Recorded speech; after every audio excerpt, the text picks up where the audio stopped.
Hello students. In the last class we have studied about your first chapter. Now in this class we will move on to the second chapter, that is fractions and decimal. You have already studied about fractions. Decimal is a new topic to you. Fractions you have already studied. What are fractions? Fractions are nothing but part of a whole. What is part of a whole?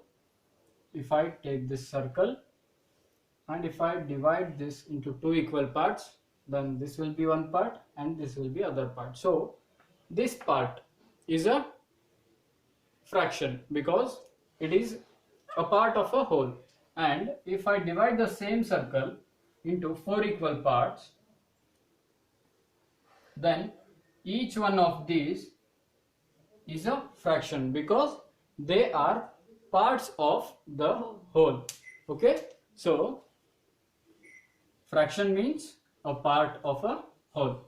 And you have also studied how to represent a fraction. That is, fraction should be represented by two numbers, one above the other, separated by a line. That is something like this, a by b. Okay, what this number indicates? In a fraction, that is if we consider fraction as a part of a whole, then this upper one is called numerator and this one is called denominator. Okay, and this number indicates the part which we consider. That is, if in this circle I divide this into 8 equal parts, these are 4, and I will divide this into 4 more, that is we have 8 equal parts. Now if I consider this part, that is 1 2 3, then this will be represented by something like this, 3 by 8. Why 3 by 8? In this form of representation, this upper number represents the amount we consider. Okay, the part we consider. How much we have considered here? We have considered 3 parts, that is 3. And the denominator, the lower number, indicates the total number of parts. What is the total number of parts here? That is 8. Okay, so this is about representation, which you have studied already in your 6th standard. Okay, now and in your 6th standard you have also studied about how to add and subtract the fractions, how to add the fractions, and you have also looked at the comparison. Okay, you also know about how to compare the fractions. Okay, let me recall those things. If I give you two fractions like 2 by 5 and 3 by 5,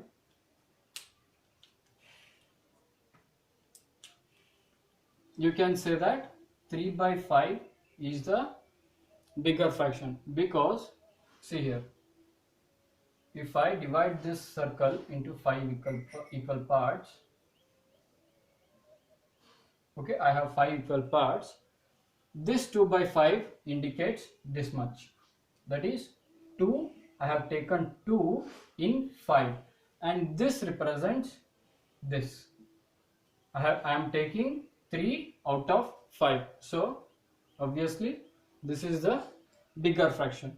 Okay, so the general rule is, if the denominators are same, then the fraction with the bigger numerator will be the bigger fraction. Okay, so this is for one case, that is the denominators being same. What if the numerators are same and different denominators? Like if I have 3 by 4 on one side and 3 by 6 on the other side, which one is bigger among these? I have same numerator but different denominators. In this case, this number 3 by 4 will be the bigger fraction because, see here, if I take one circle and divide it into 4 parts. I am dividing this circle into 4 parts. That is for this, because denominator is 4. So the total number of parts will be 4. And for this, I'll take the same circle and divide this into 6 equal parts.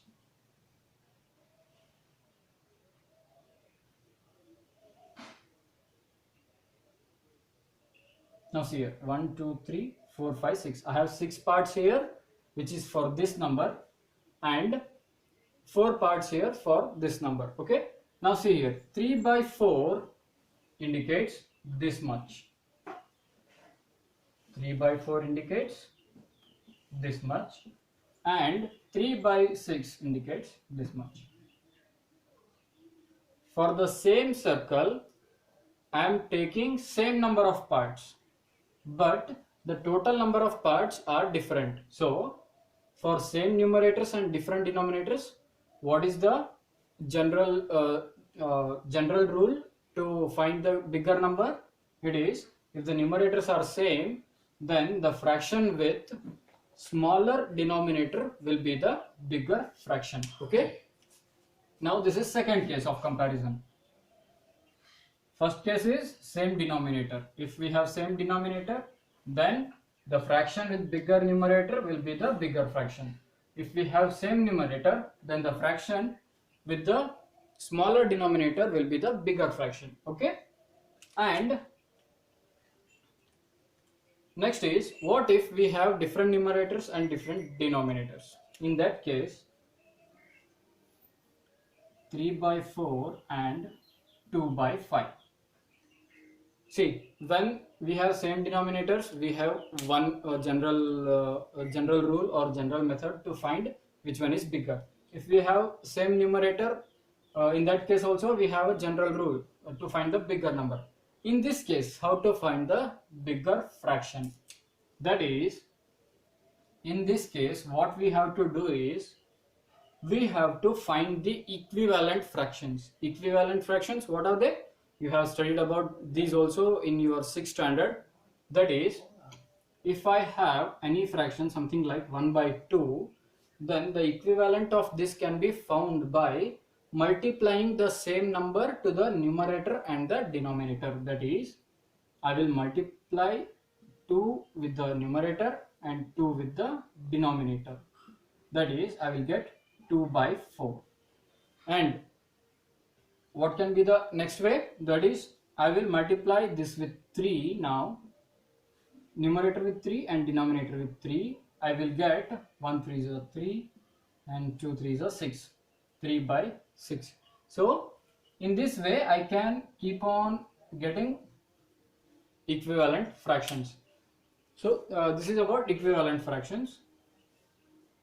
Now see here, in this case, if we have different numerators and different denominators, so what we should do is, we should find the equivalent fractions of these two fractions in such a way that we get same denominator.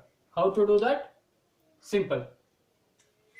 That is, now see here, here we have 4 and in this case we have 5.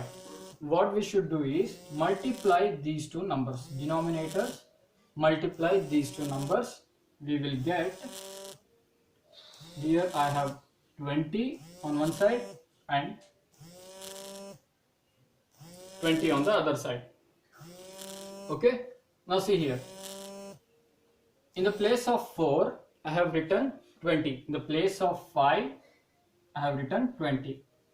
Now see here, to get equivalent fraction, what we should do? We should multiply the numerator and the denominator by same number. Okay. Now see here, with 4, when multiplied with which number, I get 20. When I multiply 4 with 5, I get 20. So I should multiply the same number with the numerator also. So now see here, with 4 I have multiplied 5 to get 20. So I will multiply the same number, that is 5, with the numerator also. Now in this place I will get 15. Now see, this is also equivalent of this, that is 3 by 4 is equivalent to 15 by 20. How? See here, 15 can be written as 3 into 5 and 20 can be written as 4 into 5. See here, I am multiplying numerator and denominator by the same number, so they are equivalent fractions. Now this I made equal to one fraction which has denominator 20. Now I want to make the other fraction also equivalent to the other given fraction with the same denominator 20. How to do it? Now see here, 5 when multiplied with which number we get 20? It is 4. So I will multiply the numerator also with 4, that is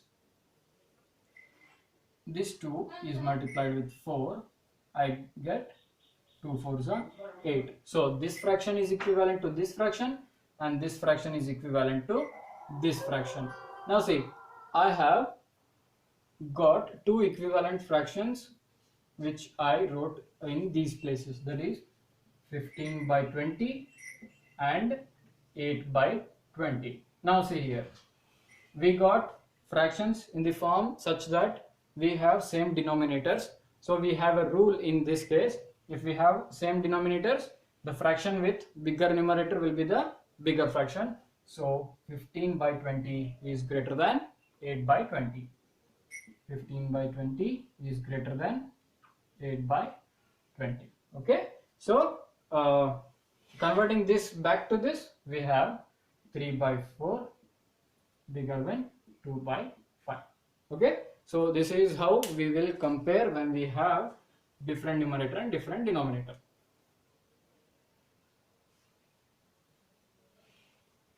Now what about addition and subtraction of fractions? You have studied this in your previous class. Let me recall you using a simple example. 3 by 6 plus 2 by 8. Okay, now see here, I have two fractions, I need to add these. How to do? There is a method which you might be knowing as you have studied in your 6th standard, that is multiply the denominators. We need to write these fractions in such a way that we have same denominator, then only we can add them. Only fractions with same denominator can be added. Okay, so what to do? Find the equivalent of these fractions so that we have same denominator. That is, now see here, the method is multiply the denominators. In this place I have written, when multiplied we got 48. 6 8s are 48, and in the first fractions place I have written 48 in the denominator, and numerator I kept it empty. And for this also I will write the same number because I should have a same denominator to add a fraction, because fractions can only be added when we have same denominators. Okay, and subtraction also same, we need to have same denominators. Now see here, this 45 I got by multiplying 8 to the 6. By multiplying 8 to 6 I get this. Now to find the equivalent fractions, what should we do? We should multiply the numerator and denominator by same number. So with this 3 also I will multiply the same 8, because that makes no difference, because this will be equivalent to that. So 3 8s are 24. Okay, now see here, 48 we get when we multiply 6 to 8. I multiplied 6 to 8, so to the numerator also I will multiply the same number, that is 6. Okay, now see here, with this 2 when 6 is multiplied we get 2 6 are 12. Now see, what is the next step? These denominators should be written in common, that is 48. I will write it only 1. Okay, now these numerators should be added. It will be something like this. So 24 plus 12 is 36 by 48. So 3 by 6 plus 2 by 8 is equal to 36 by 48. This can be further solved, like simplified.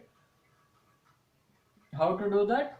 Now see, this 36 can be written as 6 into 6, and this 48 can be written as 6 into 8.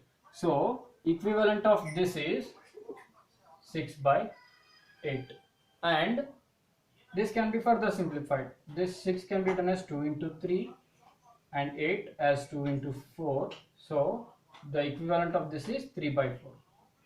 3 by 4. So ultimately 3 by 6 plus 2 by 8 is equal to 3 by 4.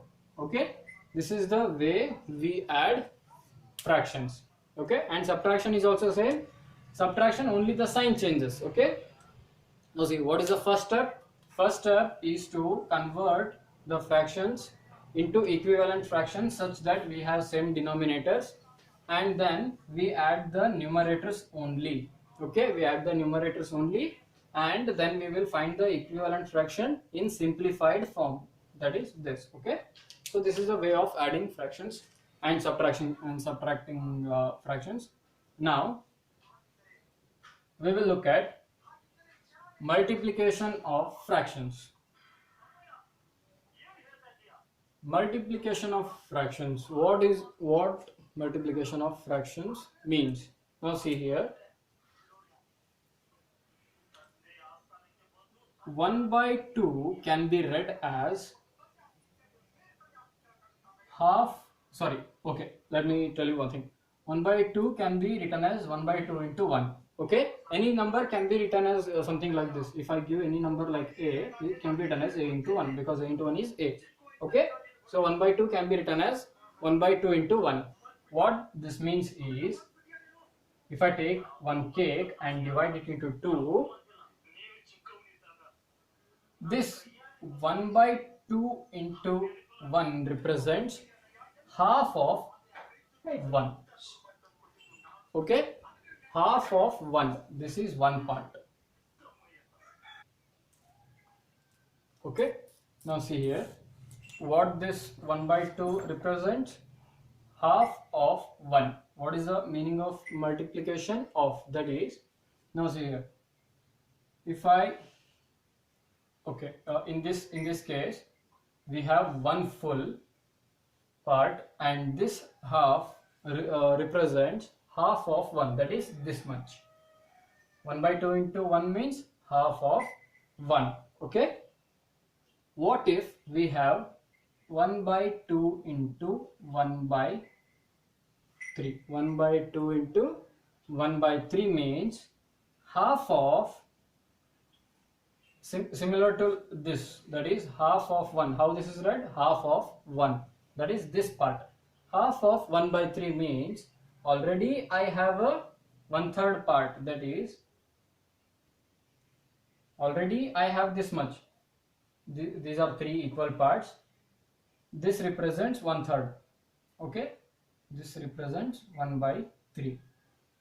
This half of 1 by 3 means in this 1 by 3 I need to divide it into 2, that is I need to make it half. Half of 1 by 3 means make this 1 by 3 into half, and the remaining you will get is this much. What is this amount? This is 1 by 6. 1 by 6. How is this 1 by 6? Let's see here. Divide this into half, divide this into half. They are all same, right? They are all equal parts.